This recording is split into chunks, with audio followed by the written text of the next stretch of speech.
You've probably been told your whole life that self-control is all about character, that if you just tried harder, you'd succeed. But what if that's completely fundamentally wrong? What if your willpower isn't a moral quality at all, but a finite, metabolically expensive resource, a resource that runs out, just like a muscle gets tired? We're going to show you exactly why those lapses in control aren't moral failings, but a predictable, even inevitable, physiological reality. It's time to finally dismantle the myth that's caused so much frustration and self-blame. This right here, this is the one idea that changes absolutely everything. Just let that sink in for a second. It's not a moral quality, it's a resource. Like the battery on your phone, it starts the day full and gets drained with every little thing you do. This isn't about being a good or bad person, it's about biology. It's about energy management. And once you truly get this, you can stop fighting a losing battle against yourself and finally start working with your body's design. You know this feeling, right? You wake up and you are a productivity machine. You get the workout in, you eat the healthy breakfast, you power through your most important work, you feel completely unstoppable. And then the afternoon hits. And by evening, that disciplined, high-achieving person has just vanished. They've been replaced by someone who can't say no to takeout, who's doom scrolling instead of reading, or who snaps at a loved one for no good reason. If you have ever felt that painful gap between your best intentions and what you actually do, this explainer is for you.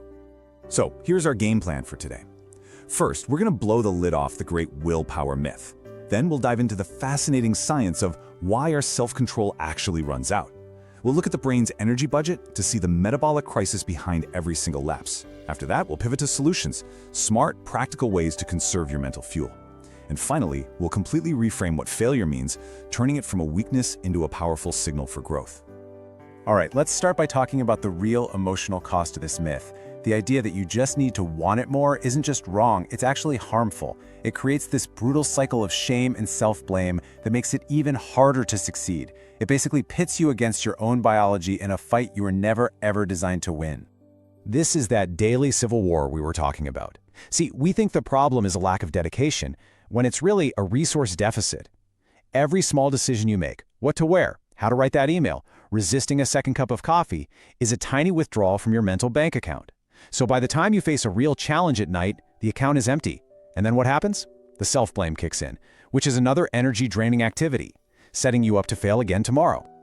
So if it's not a moral failing, what is actually going on in our brains?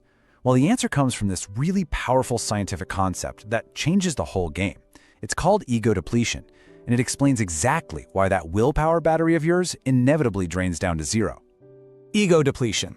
The idea is so simple but so profound. Just like lifting weights makes a muscle tired, using self-control fatigues your brain.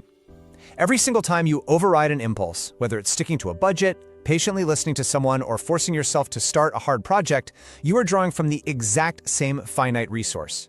You don't have a separate tank for your diet, your work, and your relationships. It is one tank, and when it's empty for everything.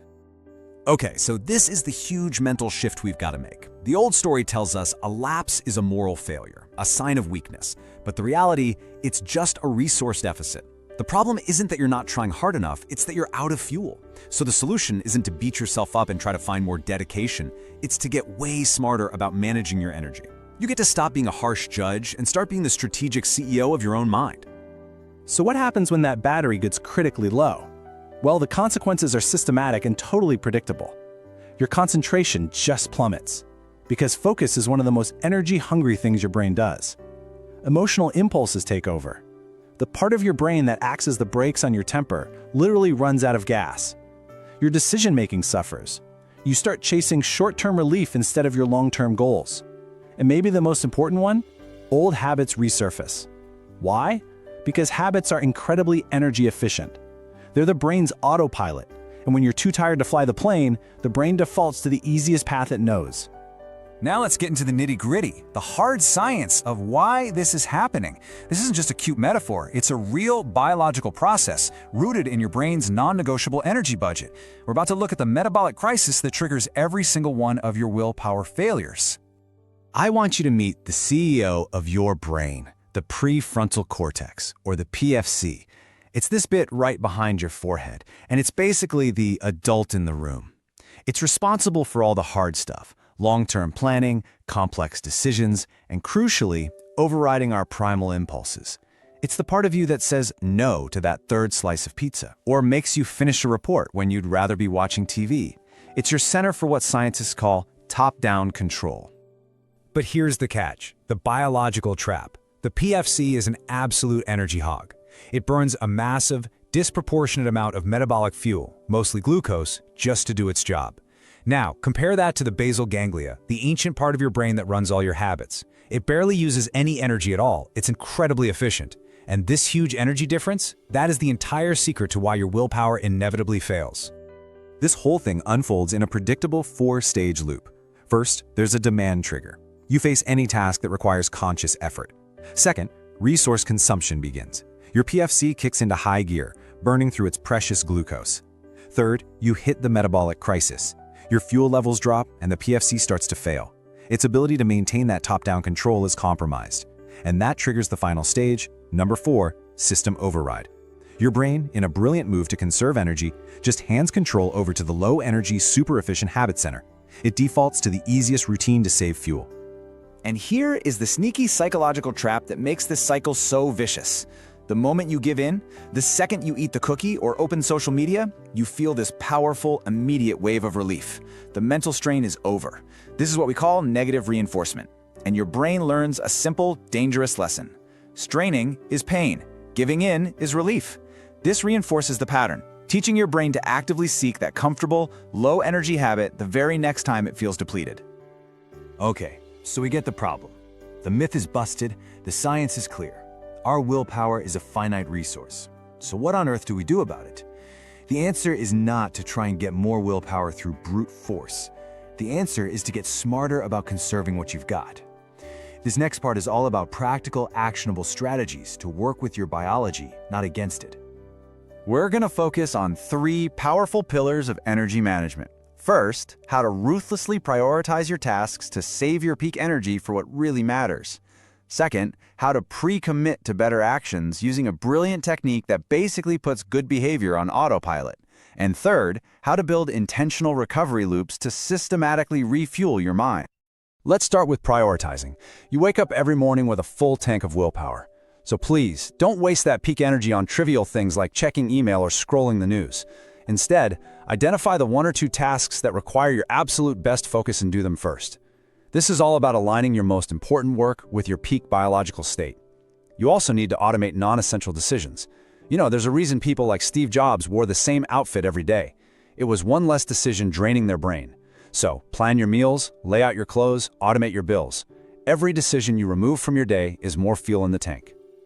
Okay, now for what might be one of the most powerful psychological tools ever discovered, simple if-then planning. The whole goal here is to completely bypass the need for conscious, in-the-moment willpower when you're tired. You make the hard decision ahead of time when you're strong. The formula is simple. If I encounter this specific trigger, then I will perform this pre-planned action.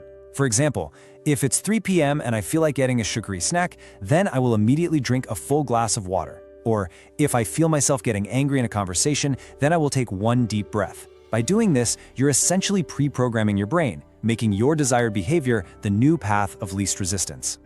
And finally, this is absolutely non-negotiable. You have to refuel. Recovery is not a luxury, it is a core biological necessity. That starts with high-quality sleep.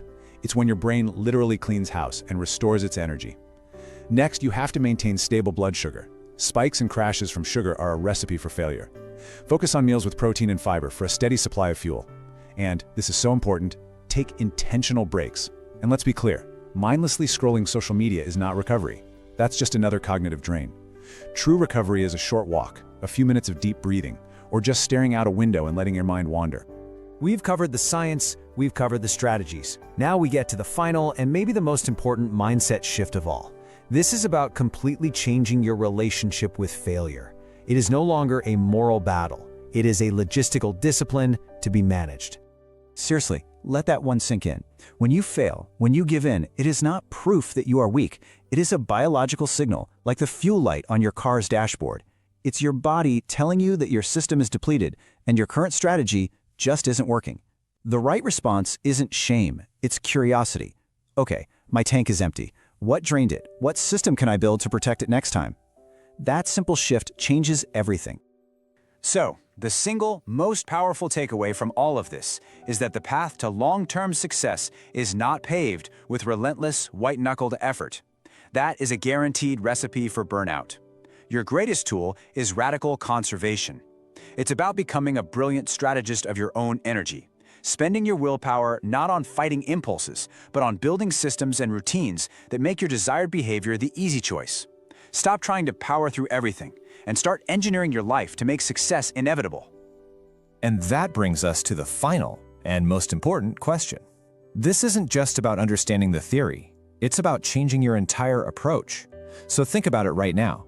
What is the one system you will build, starting this week, to stop fighting yourself and start protecting your most valuable resource? How will you begin to engineer your life to make success the default path? The choice is yours.